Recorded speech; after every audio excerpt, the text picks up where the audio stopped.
Interesting title. Not sure it really tells you what is going on here. So let's see what IMDb has to say about this one.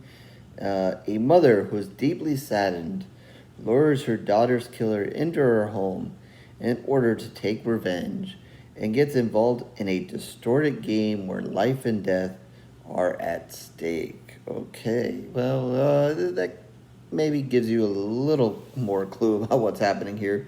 Um, but let's see. This is a new film. I don't remember exactly if it hit theaters or not, but I believe it is on demand at least. I think.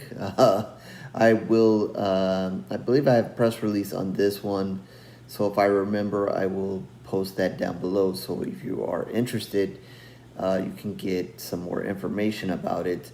Because my memory fails me on this one, as far as whether it hit theaters or not. But it is definitely new, and just recently checked it out. So I'll try to keep this kind of spoiler free. Maybe slight twists and turns here. So we'll try to keep it brief on that and not give away too much here for you. Um, but yeah, this one kind of sets up kind of interesting because the opening scene is a woman here. Um, she seems to be on a jog in the forest, and all of a sudden it becomes a chase. There's a guy chasing her. And, without knowing too much about the film, I thought, okay, well, this is the random person who's going to die in the opening scene here to later tell us something else or just show that there's a killer or whatever. But it ends up being the main woman here, and she runs and she gets in her, barely escapes, gets in her car, and makes it back to her home with a quickness here. So kind of a little bit different of an opening scene there, or at least not what I expected as that kind of unfolded. Um, but soon enough, she uses that to trap someone in her home, and I guess kind of in this basement area of her home.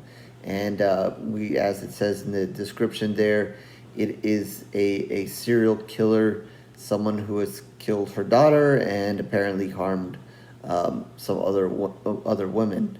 Um, so then it becomes a point where this mom has him in this house, kind of, torturing him a little bit physically and torturing him somewhat mentally and kind of putting him through this gauntlet through the house until, I guess I'll basically say until they eventually go face to face. And I'll kind of just leave, leave it kind of at that. Um, I guess the overall film, it tries to be very dramatic. It tries to definitely pull on the heartstring there of her, and her loss, and dealing with the loss of her daughter. But I don't know. Like it just seemed the entire time that it was kind of a little bit forced there, a little bit trying to be too much dramatic with it. Again, yeah, you feel for her, but I don't know. It just didn't feel natural. It just felt a little bit forced. The drama of it. Um, what I did find interesting is kind of the kind of doing it the other way around. A lot of time we see, especially I think Saw first and foremost, we see Jigsaw put regular, ordinary people, whether they're good or bad, or they've done bad stuff. Obviously, he thinks they've done bad stuff, through kind of a little bit of a test. And in this one, you see the woman here, the mom, put the bad guy through the test. I mean, there's no question about it. He is the bad guy. He's the serial killer here. And we've seen other movies kind of do that thing, where victims or average people are put on an island, put in a situation, put in a group, and one of them has to survive, whether they have to kill each other off or whatever. And in this case, it's a serial killer. I mean, he's not in there with other serial killers, which that may have made an interesting movie. if maybe a group of innocent people had a bunch of serial killers and put them through the test here. Hey, I don't know if that's been done. I don't know off the top of my head, but hey, there's an idea. So free idea out there for you guys. Anyway, yeah. So she's putting him, kind of through the ringer here. So I kind of thought that was a little bit interesting there, a little different way about it. This guy doesn't really talk too much. He's not. Um, and I think that, kind of one of the faults is you kind of learn a little bit about him, but I guess maybe because you don't really see too much of him, maybe if the movie maybe opened with him killing somebody else or seeing a little bit more about what he did, maybe it'd been a little bit more impactful. I mean, you kind of learn what he did, and you learn what he did, to the daughter. And he obviously, plays a bad guy, looks like a bad guy, but I guess it misses some of the impact there because you don't really see, you don't really get the fullness of what he's done totally. They try to give it to you, but without really seeing it unfold, it doesn't have the same. I don't know. At least for me, it didn't have the same impact. Again, therefore, kind of forcing some of the drama here of this. She does, a few things in there, nothing earth shattering to kind of get him to move from room to room. And then he kind of flips it and kind of does some stuff to kind of piss her off, which, ultimately leads to them having a showdown here. She also does something, again, kind of, flipping the story a little bit. She does something very interesting and, kind of something to really piss him off. Again, this is one of those things that I don't want to spoil for you guys. If you guys haven't seen it, you guys can watch it. But she definitely does something in particular to really piss him off and makes him kind of see this. And again, it is a little bit different because usually we see the bad person, the serial killer, whoever the real evil person is in the movie kind of do this thing to the victim, but instead here we're doing to a victim or the parent of a victim kind of doing it to this person. I thought that was it was kind of a little bit something different there, a different jab and kind of showing really how mad and vengeful she wanted to be at this serial killer again. But the whole situation is just kind of awkward. They do a little bit of flashbacks, kind of showing what the mom goes through and is going through, and the investigation. There's a policewoman involved, and trying to solve the crime.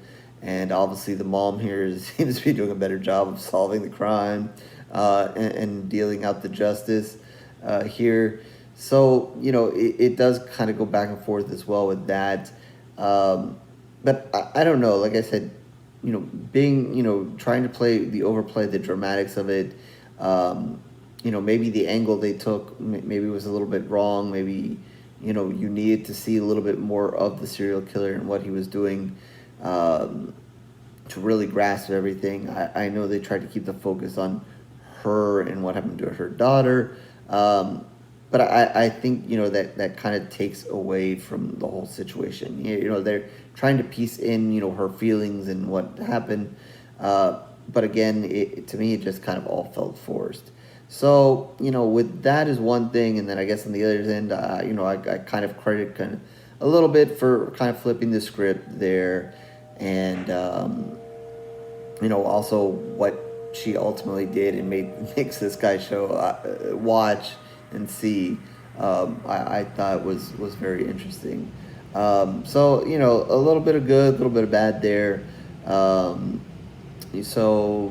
Overall, I think I'm just going to give this 2 pools of blood, not, overly fantastic, not terrible.